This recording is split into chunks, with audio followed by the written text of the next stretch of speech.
Comrades, members of the various SA governments, dear participants in the first sleep of SA heads of state, good morning. It was a great pleasure and an honor to be here today. A blessed date, a memorable date, July 6, 2024, here in Niamey. First of all, let us give thanks to God who made this day possible. We thank Him for everything He has done for us until today, and everything He will do for the people of the AES. Please allow me also to pay tribute to the Nigerian people, these people who have suffered so much since the advent of the CNSP, and who continue to remain standing. Thank you to the Nigerians who gave us a warm welcome yesterday when we set foot on the soil of our homeland here. You are more than friends, you are more than neighbors, you are our brothers, you are our sisters. Because fraternity goes beyond friendship or neighborhood. We have the same blood flowing through our veins. In our veins runs the blood of these valiant warriors who fought and who reserved these lands that we call Mali, Burkina, and Niger. In our veins runs the blood of these valiant warriors who helped the whole world get rid of Nazism and many other scourges. In our veins runs the blood of these valiant warriors who were deported from Africa to Europe, America, Asia, or whatever, and who helped build these states during slavery. In our veins flows the blood of worthy men, of robust men, of capable men. And for this, let us be proud and thank you for being a national of the AES. Africa, this continent which has suffered so much and which continues to suffer because of the imperialists. These imperialists have only one cliché in mind: Africa is the empire of slaves. This is how they see Africa. For them, Africans belong to them. Our land belongs to them. Our basements belong to them. They have never been able to change software until today. It's deplorable. But how does he do it? It is unfortunately since the 1960s that these 6,000 acres of independence were given to Africa. They just placed local valleys at the head, according to them, of their sub-prefecture to be able to continue to supply them. These local valleys that we are going to describe today as living room slaves have no other guide than to seek to live like the master, to satisfy the master, and to do everything that the master dictates. They steal, they plunder our states, take everything to the master, and their wealth is kept with the master. They do everything to live like their master and always satisfy him. When the master commands, they execute. Do you know who these parlor slaves are? We will explain to you what it is. These are individuals who have no dignity, who have no morals, who have no personality. But the slave master always knew how to identify these individuals. They are always ready to betray their brother to satisfy the master. They have betrayed us since independence, and others continue to betray us until today for the benefit of their master. These individuals always continue against all odds to plunder Africa, to help the master to plunder Africa. They like to say it every year. In their economic survey, Burkina is the poorest country, Mali is the poorest country, Niger is the poorest country. We are ranked among the last. All right, if we are as poor as they say, but when the time came to take responsibility, we asked these masters to leave the place. Why don't they want to leave? Because we take the case of Niger.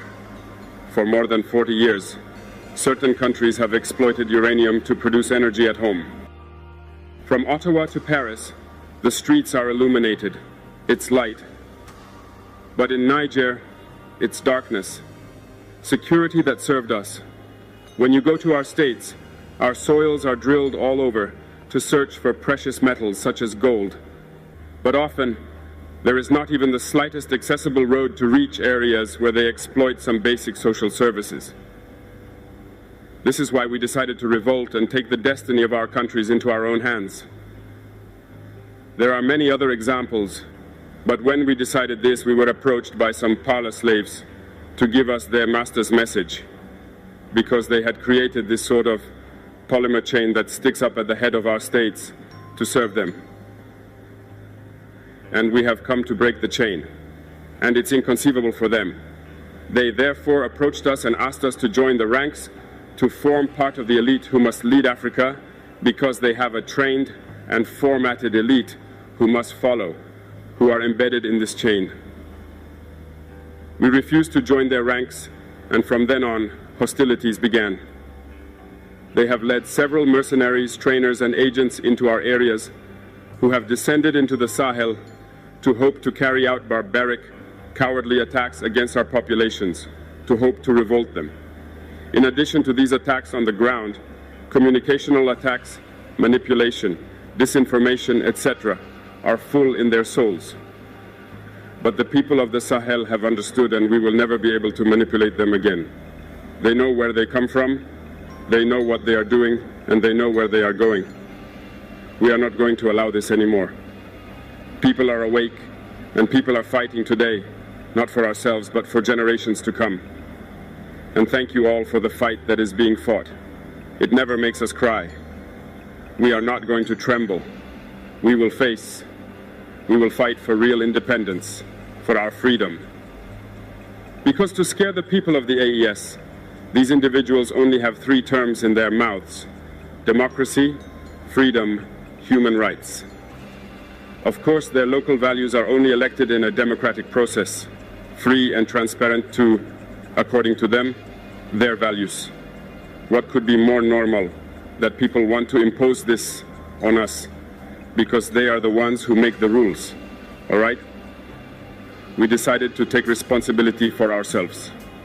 This is why on May 26, 2023, when Niger decided to turn the page, the slaves of Salon and their masters mounted the high horse. They put their local values forward and decided to wage war against the Nigerian people. We therefore said, whoever dares to attack Niger, we will face, because we will wage a merciless war until the last drop of blood for anyone who dares to attack our states.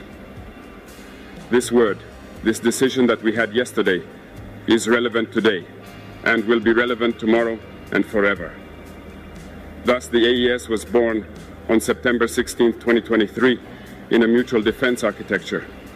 But we found it necessary to extend and enlarge the AES architecture. What brings us together today must allow us to move into other areas in addition to defense, notably finance and the economy, infrastructure, health, education. Anyway, so on. I therefore hope that this moment will be a story for us that we will write for the AES, but especially for Africa and for the whole world. May God enlighten each and every one of us. May God inspire us in these tasks entrusted to us, and above all that, when we carry out all our work, may we have only one thing in mind: the supreme interest of our populations. On this, we pray once again to the good God that He accompanies us all in our various tasks, that He protects our fighters who, thanks to them, allow us to sit here and exchange around the future of our states. So be grateful once again, Nigerian people. Be united and united. People of the AES, thanks.